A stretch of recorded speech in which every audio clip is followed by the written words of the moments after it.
હંમેશા યાદ રાખો આ વાતો। નંબર 1, એવી જગ્યાએથી દૂર થઈ જાઓ જ્યાં તમારી કોઈ પણ જાતની ઇજ્જત ના કરતા હોય, જ્યાં તમારું કોઈ મહત્વ ન હોય।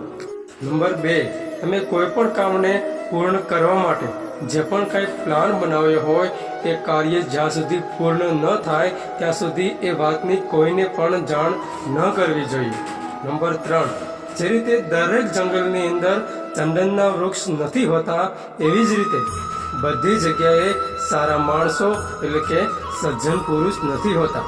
નંબર 4, જેમ સીતાજી અત્યંત સુંદર હતા જેના કારણે તેનું હરણ થયું, અત્યંત ઘમંડના કારણે રાવણનો વધ થયો, અત્યંત દાન કરવાના કારણે રાજા બલિને બંધનમાં રહેવું પડ્યું। એટલા માટે અતિ વસ્તુ કોઈ પણ સારી નથી। દોસ્તો, આ વિડીયો તમને કેવો લાગ્યો? જો આ વિડીયો તમને પસંદ આવી હોય તો પ્લીઝ વિડીયોને લાઈક કરજો, શેર કરજો અને ચેનલને સબસ્ક્રાઈબ કરજો। આભાર।